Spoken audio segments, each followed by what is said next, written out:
दोस्तों, हमारी दुनिया में अब कीड़े मकोड़े खाने का ट्रेंड तेजी से बढ़ रहा है। वैज्ञानिक और पर्यावरणविद भी अब कीड़े मकोड़े खाने की सलाह दे रहे हैं। वहीं पर कुछ एक्सपर्ट्स कह रहे हैं कि ये कीड़े मकोड़े हमारे भविष्य के सुपर फूड बन सकते हैं, और कुछ कह रहे हैं कि हमारी धरती को बचाने के लिए एकमात्र सहारा भी बस अब ये कीड़े मकोड़े ही होने वाले हैं। दोस्तों, कीड़े मकोड़े खाने को बढ़ावा देने वाले इस मिशन को insects to feed the world नाम दिया गया है। लेकिन ऐसा क्या हुआ कि कीड़े मकोड़े खाने का क्रेज इतना तेजी से बढ़ने लगा, और क्या लोग धरती को बचाने के लिए अब कीड़े मकोड़े खाने वाले हैं, या इसके पीछे है कोई और बड़ा कारण? अब सारी सच्चाई बताने का काम तो हमारा है, लेकिन गोगिलियो चैनल को सब्सक्राइब कर इस वीडियो को शेयर करने की जिम्मेदारी होगी आपकी, क्योंकि यहाँ बात वही जो होगी सही। तो चलिए शुरू करते हैं। दोस्तों, हमारे आसपास के लोग शाकाहारी हैं, मांसाहारी हैं, और कुछ लोग तो ऐसे भी हैं जो दूध और दूध से बने सामान को भी नहीं खाते। उन्हें वीगन कहा जाता है। लेकिन पूरी दुनिया के हिसाब से अगर देखा जाए तो ज्यादातर लोग मांसाहारी हैं, यानी मांस ही खाते हैं। हाल ही में सिंगापुर में international conference insects to feed the world हुई। इसका मकसद था कीड़ों को खाने में और ज्यादा स्वादिष्ट बनाने पर चर्चा करना। इसमें मौजूद थे दुनिया भर के 600 से ज्यादा वैज्ञानिक, एंटरप्रेन्योर और एनवायरमेंटलिस्ट। इन सभी का भी मानना यह है कि भविष्य का खाना होने वाला है ये कीड़े मकोड़ों से युक्त भोजन, इसलिए इसे खाने में स्वादिष्ट बनाना ही चाहिए। खास बात तो यह है कि इस कॉन्फ्रेंस में जो भी खाना परोसा गया था उसकी मेन सामग्री भी झिंगुर यानी किसारियों से ही बनी थी।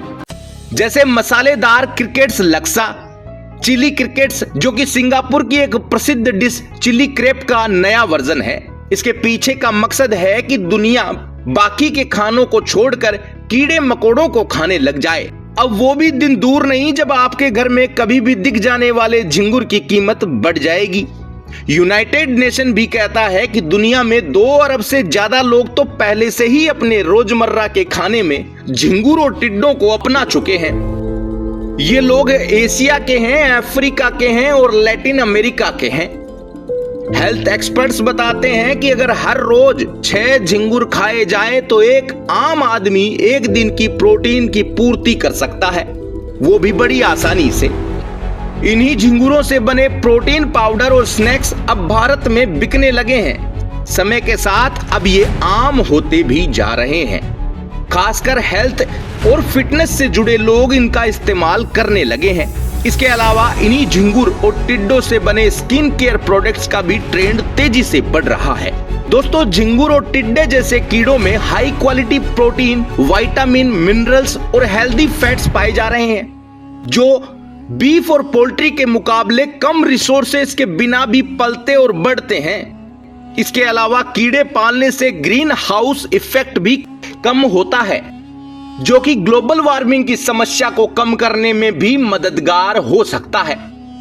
अमेरिकन ग्लोबल इंसेक्ट्स 2024 की रिपोर्ट के हिसाब से अगर लोग इन्हें खाने से घिन्न करना बंद कर दे तो हेल्थ बेनिफिट्स से भरपूर ये कीड़े फूड और एग्रीकल्चर सेक्टर को नई दिशा दिखा सकते हैं। इन कीड़ों से बने हाई प्रोटीन फूड और इजी टू पैक फूड की डिमांड तेजी से बढ़ने लगी है। अमेरिकन ग्लोबल मार्केट इनसाइट्स के मुताबिक साल 2022 में कीड़े मकोड़ों से बने प्रोडक्ट जैसे आटा, प्रोटीन बार और स्नैक्स का कुल मार्केट साइज 26,560 करोड़ रुपए था, जो कि 2032 आने तक 1,46,080 करोड़ रुपए तक पहुंच सकता है।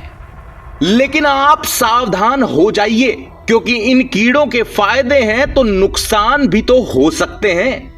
अमेरिका की ही नेशनल लाइब्रेरी ऑफ मेडिसिन में छपी एक रिपोर्ट बताती है कि इन कीड़ों को खाने के फायदे और महत्व के साथ कई तरह की परेशानियां भी हो सकती है।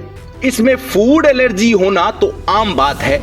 कुछ एक्सपर्ट्स बता रहे हैं कि इन कीड़ों को खाने से होने वाली बीमारियों पर भी कम ही रिसर्च हुई है। इसलिए कीड़ों को खाने में अगर सावधानी नहीं बरती गई तो ये एक नई समस्या बनकर सामने आ जाएगी। दोस्तों, आपके हिसाब से क्या भारत के लोगों को ये कीड़े खाने चाहिए? आपकी राय कमेंट बॉक्स में जरूर लिखना अगर आप जागरूक हैं तो। ऐसे ही और भी गजब की जानकारियां जानने के लिए गोगिलियो चैनल को आप आज ही सब्सक्राइब कर सकते हैं। तो दोस्तों, आज के लिए इतना ही, फिर मिलेंगे और एक नई जानकारी के साथ। आप ध्यान से और लगातार देखते रहें गोगिलियो। धन्यवाद।